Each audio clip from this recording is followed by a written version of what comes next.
I can't resist the rainbow. What's up, fellow gamers? Kevin J 2010 here, welcoming you back to another Super Mario Sunshine. In the last episode, we got through the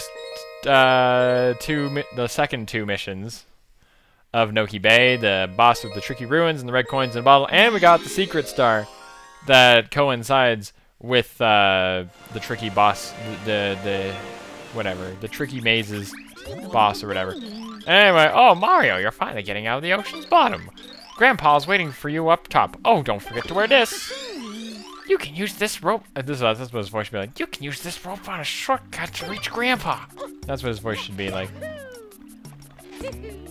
Anyway, he gave you this because they knew it was going to be annoying otherwise.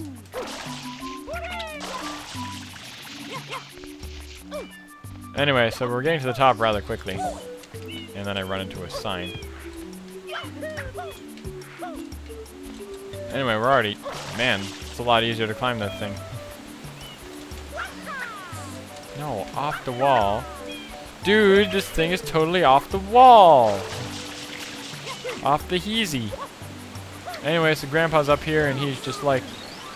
You look like you're ready. The gunk in the ocean is caused by a giant eel. It's moved into our ancestral home at the seafloor, and it's nursing some nasty cavities there. Let's take a look. Pan faster. As you can see, there's a really deep hole there.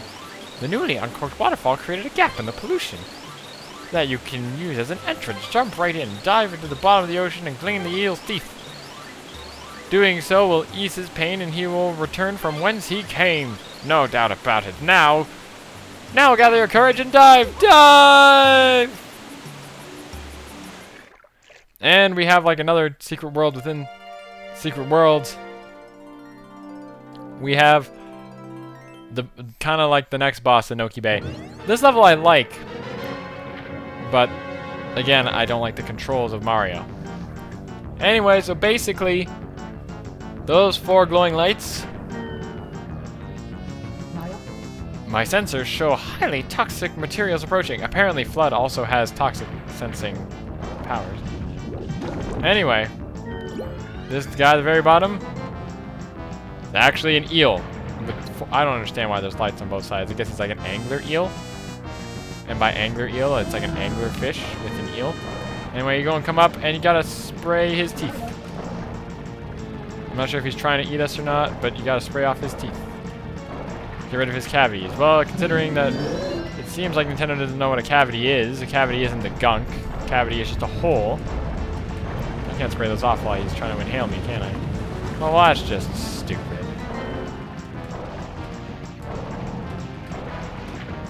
Anyway, the hardest part is trying to keep control, and he actually loses some of his teeth, which is really gross.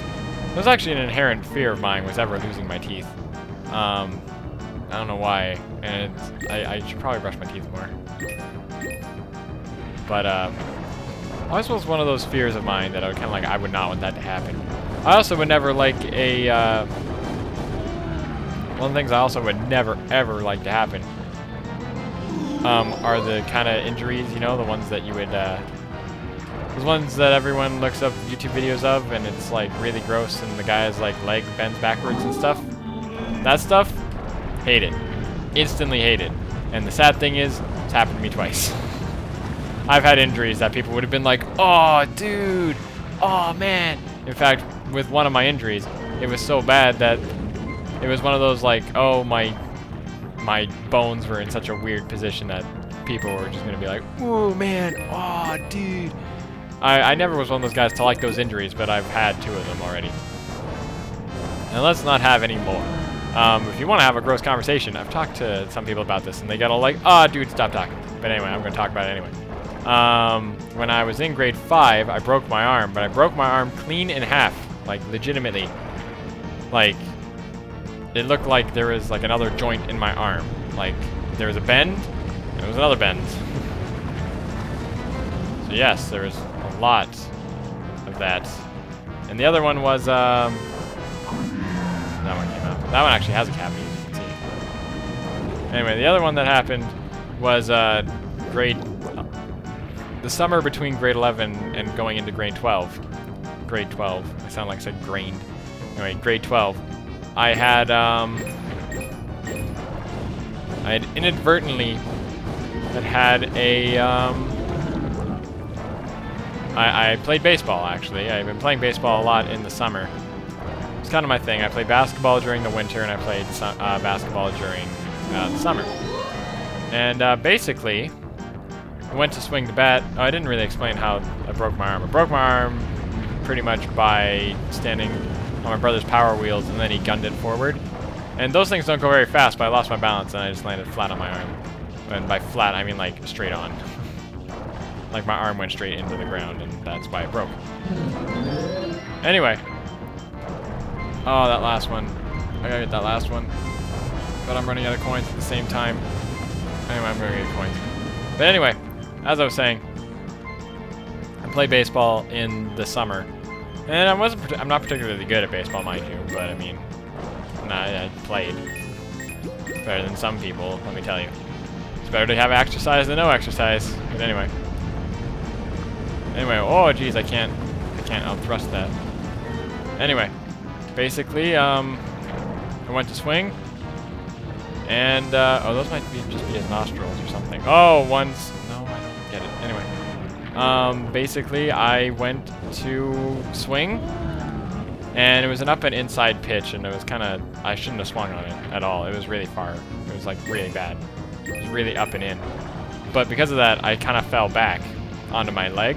Like, I put a lot of weight on my back knee. And all that weight, plus all that twisting motion from swinging, made my leg want to keep turning, but my knee didn't want to keep turning with it. And because of that, yeah. The loud, very loud, "Remember to take proper care of your breath," says Flood. Anyway, so, basically, that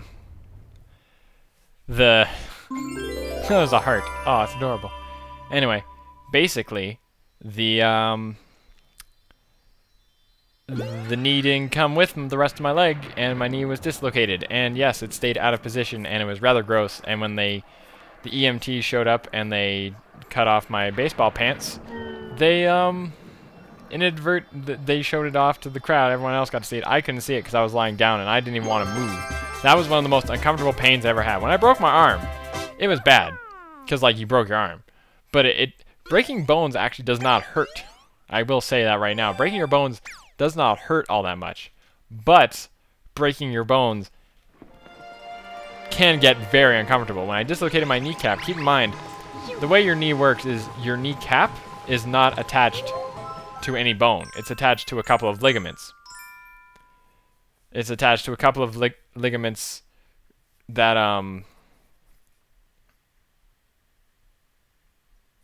that connect your femur to your whatever,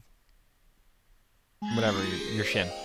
Anyway, and basically what had happened was when it goes, it can wiggle around like that. If you have your knee perfectly straight and you're not flexing it, you can move it around a little bit with your fingers. It's not that hard, and it doesn't hurt. But basically, the little pocket that it sits in, there's obviously like edges on the side. My knee was legitimately like on one of those edges, so moving my knee even just slightly was one of the most uncomfortable pains you ever could imagine. Anyway, with Il Piantissimo comes the epic trailer voice. Ho ho, foolish man, I am Il Piantissimo. Yes, that is me. And now I challenge you to the race to that flag. The flag? The flag is over here. We have to get all the way over there. This is K90X1, Kevin J 2010, giving you the non-stop rocket jocks that never stop. Hey, yowza, dude. That's better, because that's from The Weekenders, one of my favorite shows growing up. KQXR, Dan the Man. This is Dan the Man. No, is that his name? I don't remember what his name was, but from now on, Il Piantissimo gets the epic voice, but I'm done in 22 seconds. It's a new record by almost half the time. Il Piantissimo is swimming his way over very slowly and methodically because he's an idiot. Anyway, he makes it and he goes, Ooh, ha, wheeze, you are really quite speedy. You are like a fish. You may not be the slow clam chopper I took you for. May we race again? Watch for me. The Shine Sprite spawns and lands right next to the flag. Mario dives into it and gets it. That means we now have another Shine Sprite.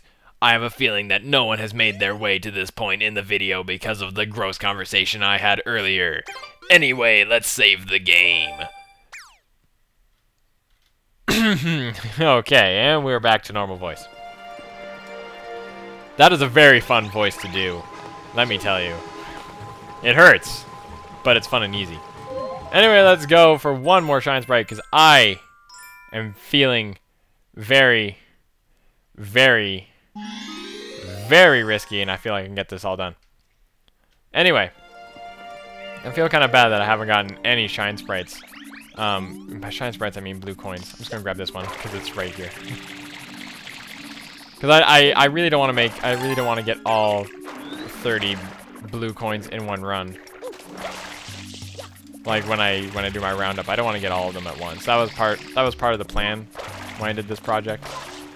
I didn't want to have too many moments where I would have to use the music, so I figured if I got a lot of blue coins whenever I could, I would have a lot of blue coins whenever I could, and it wouldn't be that bad. Anyway, we brought back tight ropes for some reason. Don't really understand why. They added some new platforms too.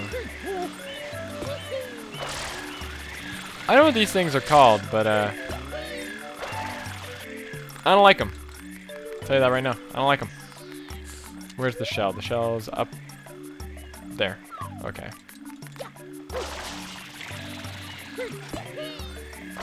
And a float. Already we're gonna float on, alright. You ready? We all float on, alright. You ready, team? All float on, alright. Man, Modest Mouse, that's like the only good song they have. Anyway, have you seen those videos of music videos, not music videos, those songs that they mash like the singing from one, but to like a completely like almost to the point of like this doesn't even fit tune. The most popular one was Psychosocial by Slipknot, which is a heavy metal band, let me tell you. But they played that song, the really, really, really heavy song, to the tune of Baby by Justin Bieber. And before you go like, what's a stupid idea, or that's old, I'm not even meaning to talk about it. But basically, it is like, ah, Jesus, why does that happen? Anyway, surprised I managed to make that. Anyway. Oh, that's the rope we wanted to get on, was that one. Anyway, but basically... Oh man, I don't think I can reach that. But anyway, basically, one of my favorite bands growing up, Avenged Sevenfold, they had one of their songs picked to do such a thing. And the song of choice that they did was Almost Easy, which was like, come back to me, it's almost easy, take me out, come back to me, it's almost easy. And it actually goes really good with Modest Mouse, Float On. And it's just weird that it works that way. And that's all I wanted to talk about. Anyway, this is a completely different looking world, I'll admit. And they start you off in here just so, like, in case you didn't know how to wall jump, you were learning right now how to do it. Something that I thought I died. Anyway.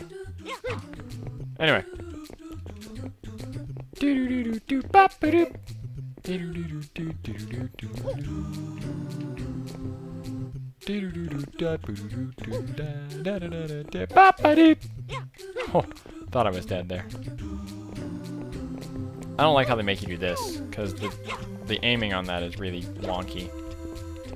These aren't hard to do at all because they actually don't go all the way into the wall, so you can actually just do that. Anyway, and you can... I thought I was about to die there.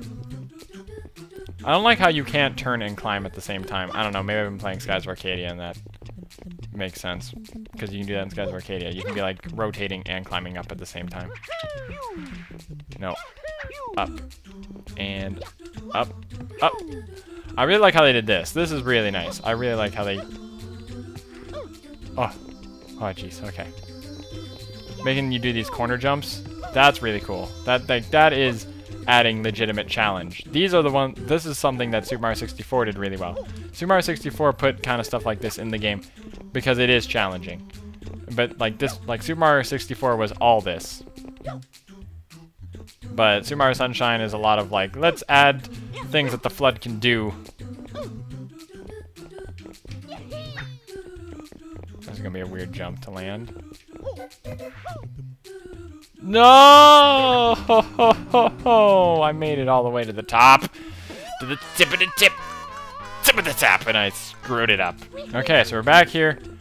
I'm on this one. I'm on that one.